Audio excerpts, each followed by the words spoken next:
We're seeing so many people spending money on their home. Like if you look at blind companies, air conditioner companies, pools in the backyard, pergolas, I think everyone's really treasuring their home, and what they would have spent on a holiday is now getting invested back into their home. Yeah. And the one thing we haven't talked about, forget COVID, our interest rates are like 2.19, 2.2%. Like it's nearly free money.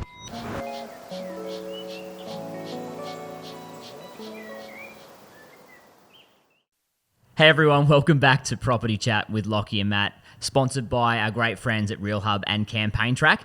And we're back here still with Dave Gray. And Dave, as the owner of 8 offices up at Port Macquarie, I think you are an absolute perfect person to talk about this. We're seeing so much in the news. It's a huge topic at the moment, regional migration. And not just because of COVID. This is not something that's started only this year. It's been a trend for a little while now.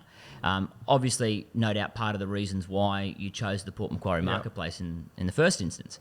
So on that, what are you seeing in terms of that up at Port Macquarie, and where do you sort of think this trend's heading in terms of our regional markets? Yeah, being in real estate for a long time, cafe culture. If you can follow the cafe culture, I believe you'll always find a dollar when it comes to invest. So if you look at years ago, if you look at sort of like the Darlinghurst market, then you sort of go all the way out to Enmore, if you're looking Sydney-based, I think that's the same thing. Like I haven't been back to Terrigal for a while, and look at the coffee culture that's down at Terrigal. Port Macquarie, 4 or 5 years ago, it was hard to find a good coffee. There's now an abundance of coffee shops, and you're seeing that right up northern New South Wales or any of other regional areas of Australia. So I think what we're seeing is once you can get that cafe culture, or once you get that lifestyle, I think that brings people that want to live there, and then an opportunity. It's just social proof, isn't it, for a lot of people when they come up here and visit on weekends as a holiday. Obviously, so working in Terrigal myself, you just see that so much. People are here on a holiday, they start popping their head in the window or dropping in and asking a couple of questions, or and for years you would see people just coming up to buy holiday homes and things like that. But now we're actually seeing them moving into those properties or moving up here indefinitely. Yeah, and I think we've seen schools really improve right up and down the coast as well. I think that's a big thing. So if you look at the cafe culture, you look at employment opportunities and the digital market, what's happening with COVID. I mean, so many people are working from home. I think we saw a great example of that last week.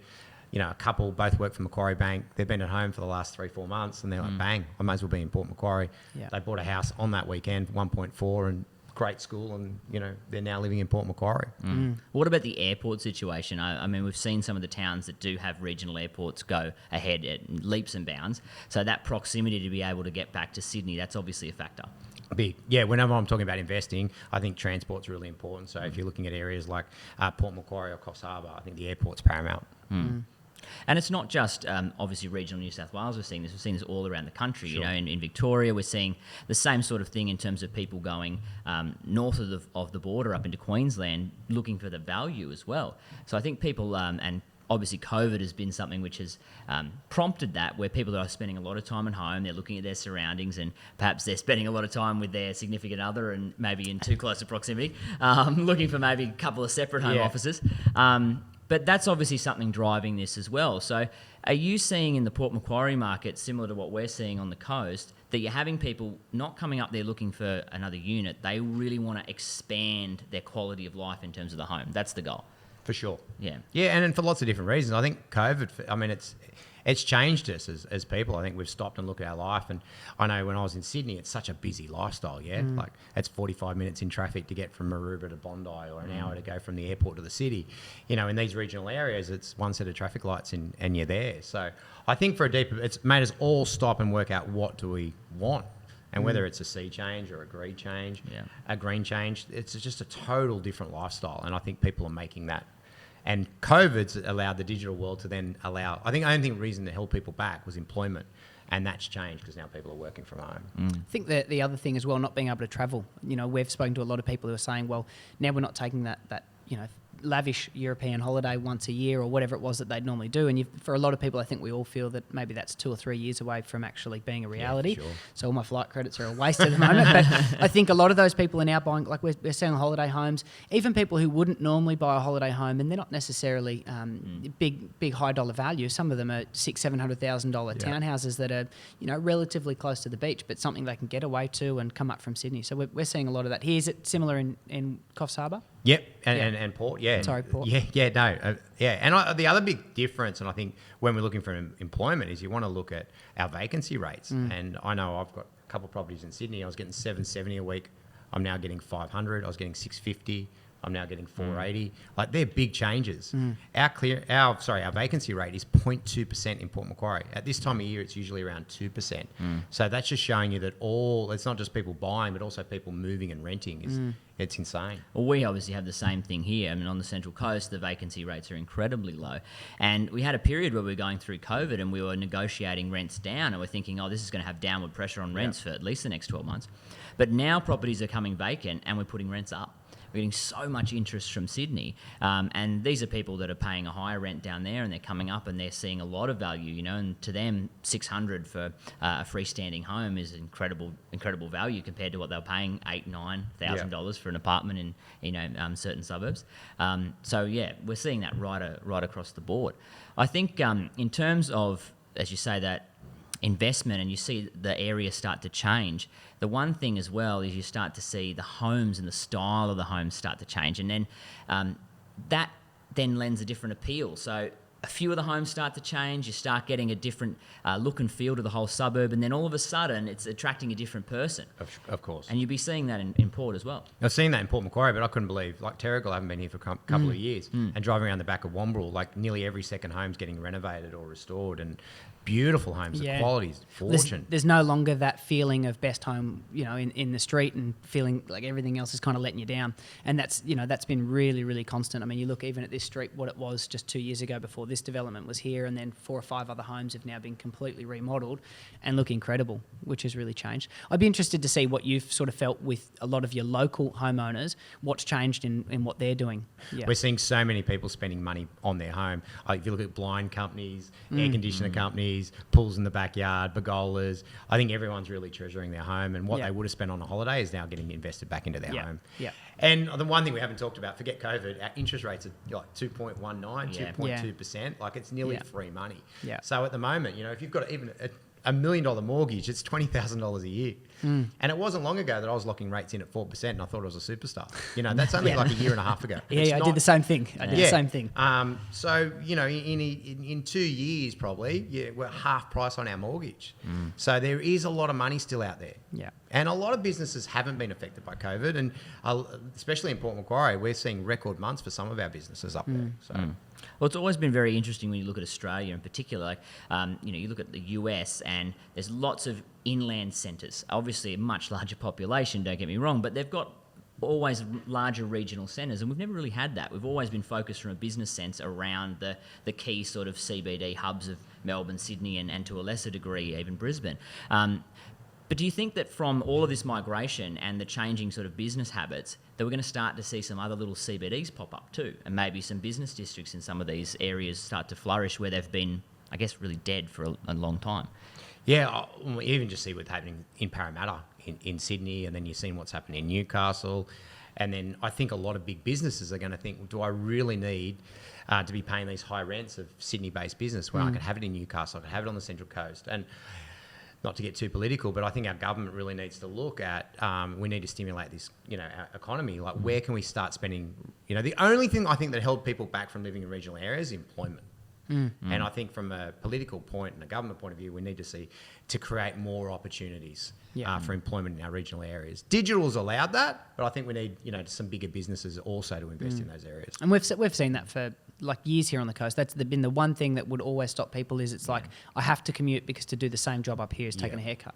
Yeah, exactly. And you see people that are in, let's say, like government jobs where they might move to Queensland and the pay is the same. They're the winners. Yeah. But obviously that doesn't happen in every industry, and you can't move to a regional area, as you're saying, and get the same sort of corporate job. Yeah.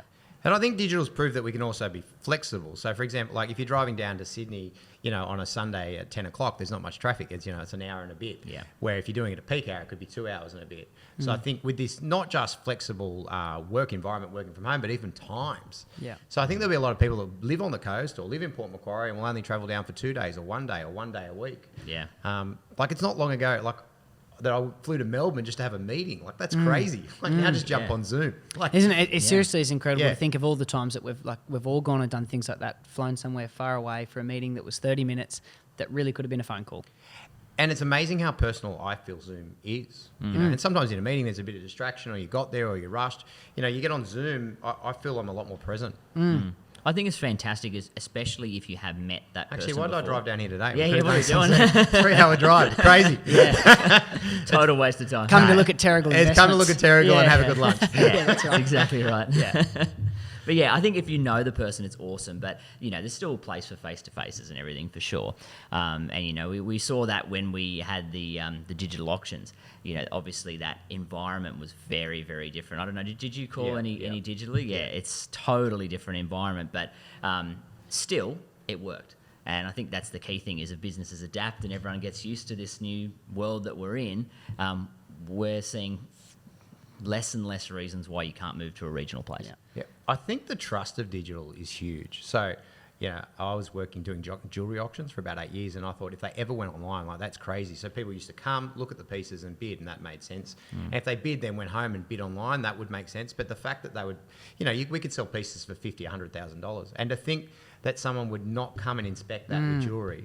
And that business is a beautiful business that I work for. But that level of trust now in digital, I think it's sped it up. Because we had no choice. If we wanted to buy, we had to trust. Yeah. And I think that's the thing that COVID's given us, is the trust in digital. Well, I guess in terms of that changing demographics too of those regional markets, we've seen for the last however many decades, it's always been a lot of retirees and things like that. And I think Matt sort of alluded to it before. What are you seeing in Port especially? What are those people doing? How are they reacting to this change? Because we're seeing a total change in their market. Two things. The great thing is we're seeing kids move back. So kids that have got Sydney experience, or they're not kids, they're 30-year-olds. So they're getting Sydney experience or international experience or wherever, and they're coming back and they're starting businesses, which is quite exciting. We're actually seeing people move out of Port because it's getting too busy. So our late cat-eye market is getting crazy because we're seeing people move out of Port. Right. Look, they might... Look, I've said to the Port Macquarie, get used to it. It's going to get busier. You don't whinge about it. It's going to get busier. It's just going to happen from what's there. But I think what they're enjoying is the amenity, as I've talked about, the coffee shops, the restaurants, and just a better way of life. Some sort of fast-paced living is good if you want it there. Yeah. They get used to the buzz. It's kind of like Terrigal now. They're all moving to Wombrel. You see a lot of the Terrigal locals saying, "Oh, it's just too busy in the bowl. I couldn't bear it," and they're moving out to back streets of Wombrel. Yep. Well, I think, you spent so many years right in the inner city, plenty of buzz, plenty of vibe. How have you found it? Has there been any sort of times where you have thought, this is a little lot quieter than I thought, or you're loving it? I haven't regretted it for a second. I think I'm lucky that I own a business, so I can still move at Sydney pace. So and obviously I've got my employment, in that. So for that, I haven't regretted it. But for the lifestyle, it's been amazing. And, the humbleness of regional areas is so nice. Yeah, different place to be, isn't it? I notice that every time we go down to Sydney, there is that straight away, just that discomfort for me, being someone who's born and bred and lived on the coast my whole life. You get down there and you just feel like it's all moving a bit too fast. It's all a bit too much. And you come up here and it's a nice pace. Everyone's, probably a little bit more relaxed. Yeah. This is coming from someone who leaves 3 hours early for a meeting in Sydney. Got to navigate the roads. The regional area, you can pick your pace. In Sydney, I think you got to operate. To go out to a restaurant, you got to struggle to get a car park. All those type of things. In a regional area, if you want to be fast, you can be fast now. And I think 10 years ago, you wouldn't have had that opportunity. So no. I still joke about Foster. On a Tuesday morning at 10 o'clock, you could put a machine gun off and you wouldn't hit anyone. So there are regional areas that don't have much going on, which is beautiful for those people. Yeah. But Newcastle, Central Coast, Port Macquarie, Coffs Harbour, there's heaps going on. I mean, I was at Woolgoolga on the weekend, which is half an hour out of Coffs, and the cafe and the restaurant culture there, it's as cool as. We're seeing Byron Bay push down the coast, places like Lennox, Yamba, and now Woolgoolga. We're seeing that on the coast. You go to Long Jetty, and Long Jetty in previous years, it was a retirement place. Dave knows, and now similar machine gun theory. Now it's pretty much. Yeah, there was a pawn shop, a surfboard shop, and that was about it. Yeah. But now it's everyone's sort of dubbing it the new town of the coast. There's all these hipster cafes. Everything's changing so quickly, and that has probably been one of the areas that surprised me the most. And we're seeing that, like you said, all up and down the I remember coast. driving through there and actually just going, where do all these cafes come from? Yeah. And they are cool as. It was on Getaway the other night. Oh, really? There's a plug. Oh, yeah. Plug. I thought we were ahead of the trend, but I just watched Getaway. Well, look, I really appreciate you coming to chat with us, Dave. And I think we're all, having working in these regional markets, pretty exciting for us to see these trends. And it'll be really cool to look back in maybe a year or two and see exactly where it's at. So, Dave, thanks so much for joining us. Thanks, and Dave. everyone, thanks for watching. Thanks, guys.